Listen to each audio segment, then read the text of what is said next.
À 49 ans, après un divorce difficile, Vincent, dynamique chef d'entreprise, ne veut plus entendre parler des femmes françaises. Souhaitant désormais partager sa vie avec une femme d'Europe de l'Est, il s'inscrit à Eurochallenge. Dans son Ukraine natale, Olga, 35 ans, fait le même constat d'échec que Vincent. Préparatrice en pharmacie, elle en a assez des histoires qui se terminent dans l'alcool ou l'infidélité. À la recherche d'un gentleman pour son propre bonheur et celui de son fils, elle aussi s'inscrit à Eurochallenge.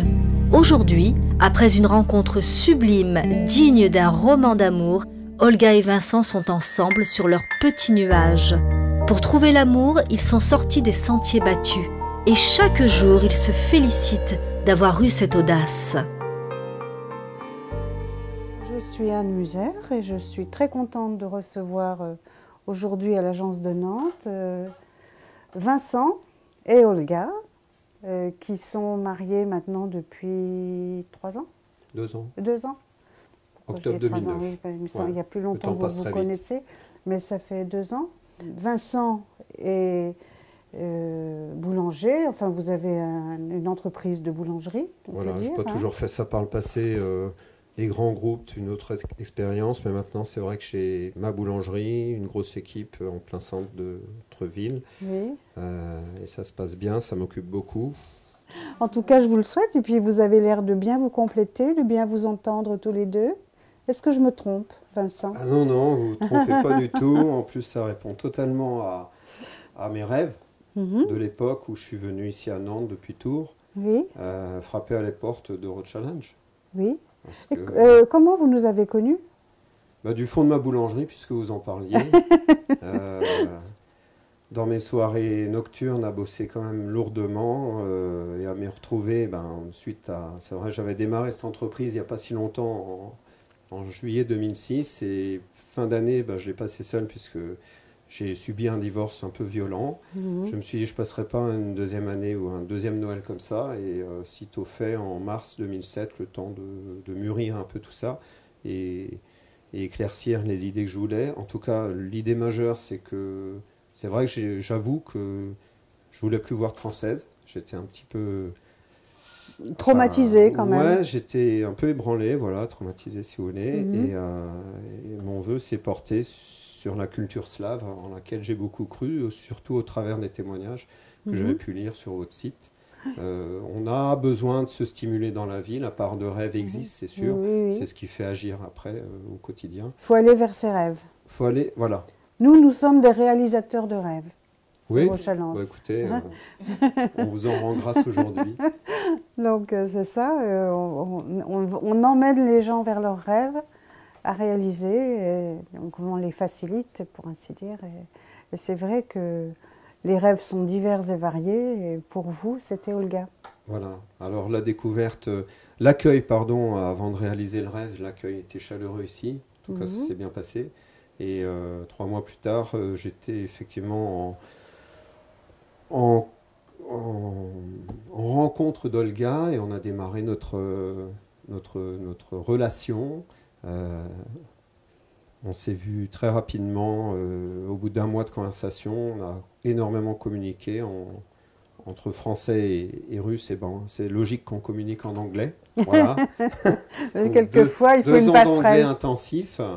Et puis on s'est rendu visite mutuellement. Donc ça a eu une partie de découverte du pays aussi, de l'environnement de chacun, qui était très fort. Oui. C'est des sensations énormes et nombreuses. C'est intéressant de voir que vous avez mené votre vie avec beaucoup d'intelligence, de logique, de détermination quand même aussi. Hein. Vous aussi, hein.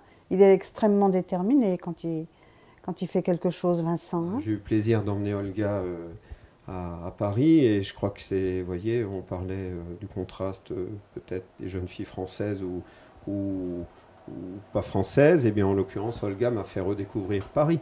Parce que les Français ne découvrent plus Paris. Hein, alors c'est bon pour elle, pour moi et pour les enfants. Et donc, quand vous étiez en Ukraine, vous avez travaillé dans un laboratoire? Dans une pharmacie? J'ai travaillé, oui, dans une pharmacie. Oui, d'accord.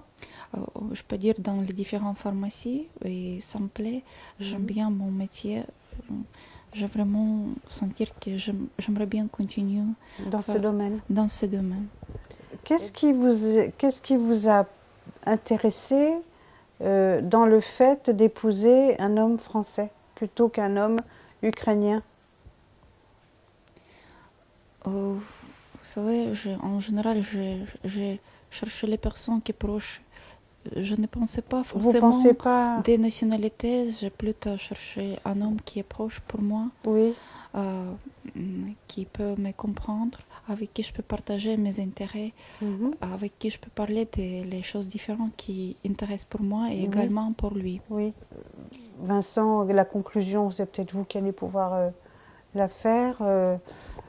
Si vous aviez un conseil à donner à un ami, un pauvre gars qui a traversé ce que vous avez traversé vous et qui se trouve, qui connaîtra peut-être pas Eurochallenge parce qu'il n'a pas eu la chance de nous rencontrer, qu'est-ce que vous lui diriez à ce pauvre gars?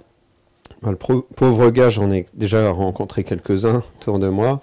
C'est vrai que j'ai pu prêcher la bonne parole, enfin comment dire, leur conseiller de venir vous rejoindre. Je crois que le meilleur argument que j'ai eu pour le moment, c'est simplement de leur présenter Olga et de voir comme on est heureux, effectivement. Bravo. Bravo. Ben, je vous félicite et puis je vous encourage à continuer de faire des efforts comme vous les faites pour garder l'harmonie entre vous, avec vos enfants, et puis d'être heureux pour la vie entière.